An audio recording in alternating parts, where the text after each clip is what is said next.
Tahu dah sakit perut je. Bayangkan. Maknanya Allah Ta'ala ni tarik tu je satu. Selama tu sebab kita kena syukur. Tu sebab Nabi pesan, jangan kamu pandang kecilnya nikmat, tapi pandang siapa yang bagi nikmat tu. Tu yang kita kena pandang.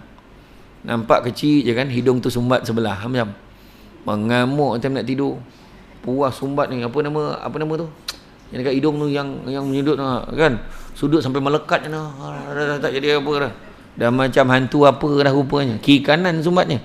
Bernafas pakai mulut dah tak mau elok juga. Tak mau elok juga kan. Allah uji kita. Kan? Itu dia. Maka jelas wajib bagi yang berakal sentiasalah bersabar menghadapi bencana. Seharusnya kita tidak mengadukan bencana kita kepada manusia agar kita selamat dari seksa dunia dan akhirat. Dan bencana yang paling berat adalah bencana yang dilempahkan kepada para nabi dan para wali. Itu sebab saya kata bila kita belajar syukur ni kan, dia ada tiga. Ada tiga sebab manusia tidak bersyukur. Pertama, sibuk tengok apa yang orang ada sampai terlupa apa yang dia ada. Kedua, sibuk tengok apa kelebihan orang lain sampai terlupa tengok ada orang yang lagi susah daripada kita. Dan yang ketiga, terlupa apa yang kita ada ni Allah bagi. Kan? Allah bagi kita terlupa. Kita sibuk cakap, aku pandai. Aku ceramah pandai. Contohlah, aku ceramah pandai cakap. Itu sebab orang suka kat aku. Tak, Allah bagi. Allah bagi. Macam orang meniaga kan.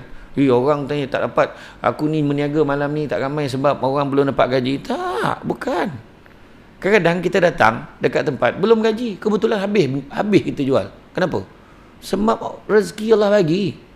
Kadang-kadang orang dapat gaji tapi semua tak nak beli. Nak buat macam mana? Allah bagi. Jadi ambil yang kedua tadi, sibuk tengok kelebihan orang lain sehingga terlupa ada orang yang lagi susah daripada kita. Nabi lagi susah daripada kita. Kalau kita fikir, Nabi kena lagi teruk daripada aku. Kenapa pula aku nak komplain? Kan? Contohlah, kalau kita tengok kan Nabi kena hina macam mana, kita kena cakap sikit dah. Kau siap kau cakap aku, ya Allah, geramnya aku. Kau kutuk aku belakang-belakang, ya Allah, siap engkau. Kita marah. Nabi kena lagi teruk. Nabi kena orang cakap gila. Nabi orang baling batu. Nabi pernah sujud, bini Abu Jahal, bini Abu Lahab ambil isi perut unta yang busuk tu, letak kat tengkuk Nabi tengah sujud. Kita pernah kena macam tu. Orang kutuk kita semayang. Kalau kau kena semayang macam kartun, itu kita marah dah. Kita marah orang tu. Nabi kena letak pula benda-benda yang tak elok dekat tengkuk dia. Kita nak marah pula. Tengok Nabi Ayub. Nabi Ayub kan kena uji dengan penyakit kulit kan. Berapa belas tahun menanggungnya. Kemudian isteri tanya, kau minta lah dengan Allah. Minta Allah Ta'ala sembuhkan penyakit kau ni. Apa Nabi Ayub kata? Apa sangatlah berbelas tahun aku kena. Nak berbanding berpuluh tahun aku sihat selama ni. Macam tu fikir. Kita, Allah, matilah aku. Kan? Tapi sebut Allah tu, Allah tu. Paling ingat Allah, dan sakit lah. Kan? Allah. Katakan, sebut Allah tapi mungut. Masalah tu. Kan? Kata Imam Junaid Al-Baghdadi, bencana merupakan penerang bagi orang-orang yang bijak.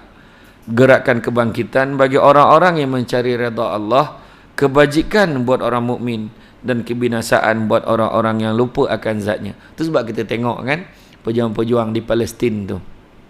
Kan? Kalau kita duduk sana lah. Kan? Kita gantilah tampik orang Malaysia ni ganti Palestin lah. Contohlah, na'udzubillah, tak jauh lah. Tiba-tiba datang perlu berpandu tu. Apa nak buat? Dia orang dah tahu dah nak lari mana. Yang sampai, tak sampai. Kalau kita macam mana? Doa lah, tadah lah. Dah tak erti, tadah lah. Tadah macam mana? Tu kita. Nak tunjukkan dia orang. Bila tanya dekat tentera-tentera tu, ada yang pengalaman sahabat-sahabat yang pergi sana kan? Kan? Pergi sana. Dia orang bergambar dengan tentera tu, selfie. Mau selfie dia. Tentera tu kan budak-budak baik, tak ada dengan asal. Kalau kita bermain tentera, ke tepi, buat apa sini? Tak ada. Peluk budak-budak, cium dengan senapang ada tepi dia. Mesra. Bila bergambar macam ni. Bergambar macam kita bergambar ni. Sama. Tetapi bila tanya, dia berjuang apa? Kerana Allah. Yakin ke boleh menang? Bila boleh menang dia tanya. Bila boleh menang? Dia jawab apa? Soon. Tak lama lagi. Hakikat yang dia sebut tak lama lagi ni, tak berapa lama dah. Sabar tak dia orang kan? Sabar. Itu sebabnya kita ni kena belajar tu. Tu bila kita tengok tempat lain kan, kita tengok tempat orang, kita tengok peristiwa-peristiwa orang tu, ambil buat iktibar untuk diri kita. Pengiktibaran tu penting. Tu sebab kalau ada peluang berjalan, pergilah. Pergi tempat orang. Pergi Jepun, pergi. Pergi Korea, pergi. Dia ada setengah orang tu cakap, daripada kau pergi Jepun, biar kau pergi umrah. Tengok ayat tu. Umrah dah pergi dah. Apa salah? Dah ada peluang pergi. Disebabkan mak belum pergi umrah, maka mak tak nak pergi Kanada. Mak ayat kan. Dah nak bawa, pergi je. Kan kadang-kadang dekat sana kita nampak, oh ada tak masyarakat Islam kat sini. Tengok macam mana keadaan dia. Sebenarnya tu yang mustahak dia. Yang dah ada rezeki, pergi, jangan tolak, pergi je. Pergi, kan? Lainlah kalau kita buat benda tak elok, kan? Tu kata tadi, kebajikan buat orang yang kebajikan buat orang mukmin dan kebinasaan buat orang-orang yang lupakan zatnya. Bukankah tak ada seorang mukmin pun yang mampu merasakan manisnya iman kecuali dia memperolehi limpahan bencana, kemudian dia redha dan bersabar. Kita bila ada rintangan barulah nampak nikmat dia tu. Contoh tanyalah ni kan, ibunda-ibunda yang datang pada hari ni. Dah berapa lama hidup bersusah payah membesarkan anak. Hari ni boleh datang dengan kuliah. Dulu kalau time-time macam ni tengah beria masak ni. Kalau time macam ni tengah beria ni, kejap lagi anak nak balik sekolah ni. Kejap ni laki nak balik ni. Nak masak apa ni? Nak komeh rumah lagi, nak apa? Sekarang bukan kata tak payah kemas, tapi dah lapang. Terasa nikmat ni sekarang, kan? Macam itulah makna susah-susah dulu. Kan dulu susah-susah dapat nikmatnya. Orang yang daripada kecil dah biasa dapat RM100 sehari, dia tak rasa nikmatnya RM1. Orang yang dah biasa dapat sekupang, kan? Sekupang sehari dulu, tiba-tiba hari ni anak bagi RM100 pun besar dah rasa. Bagi RM1,000 pitam 3 hari. Macam tu lah kan, kalau anak bagi RM1,000 sebulan. Contohlah kan, dia tak biasa contohlah kan. Ya, tu saya tengok ada seorang makcik tu dekat kampung mak saya kan. Dia susah jaga suami yang tak sihat. Kemudian dia ambil upah jadi pengasuh, orang hantar anak kat rumah dia. Jadi satu hari tu mak saya dengan grup Mahaban Berzanji ni memang kumpul duit RM50 sebulan. Kumpul, ada yang bagi lebih, ada yang bagi sikit. Tak kisahlah, kumpulkan. Lepas 11 bulan tengok cukup duit nak hantar seorang jemaah yang rajin pergi surau masjid mengaji, nak hantar pergi umrah. Sponsor dengan duit tu. Jadi sedekah lah. Pilihlah makcik ni yang tadi. Makcik tu cakap, tak apa kau, dia kata, saya ni nanti kalau saya pergi nanti bayangkan 2 minggu tak jaga budak, nanti habis dan pula duit pengasuh tu. Jangan risau, rezeki Allah bagi, mak saya kata. Lepas tu mak saya bagi, kemudian siap bagi duit belanja sikit, ada duit lebih, duit belanja. Dan siapkan belikan tiket dia. Dan alhamdulillah dia pergi masa tu. Bayangkan, dia tak pernah melancong, tak pernah naik kapal terbang. Sekali naik kapal terbang, tempat pertama dia pergi Tanah Suci.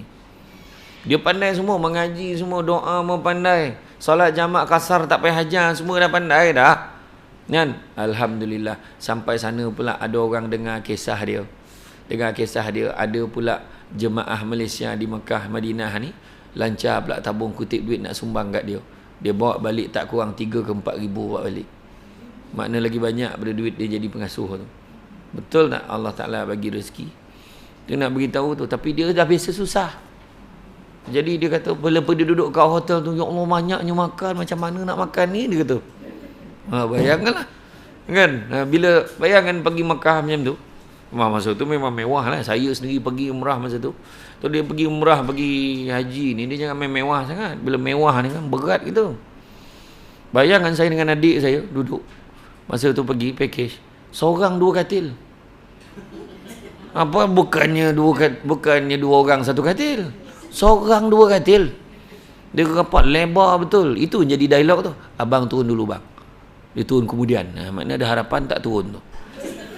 Dah tidur sedap kan, itu masalah, tu ujian juga tu sebenarnya.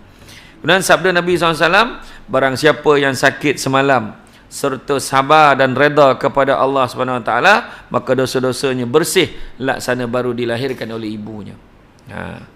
Kan? Sabar banyak-banyak. Ketika kalian sakit, janganlah mengharapkan sembuh. Kan? Sebab apa? Rupanya sakit tu tanda Allah sayang kat kita. Tapi mana dapat kita macam tu, termasuk yang bercakap ni. Kalau sakit Allah, nak ceramah ni, halah, kan? Datang. kan, harap.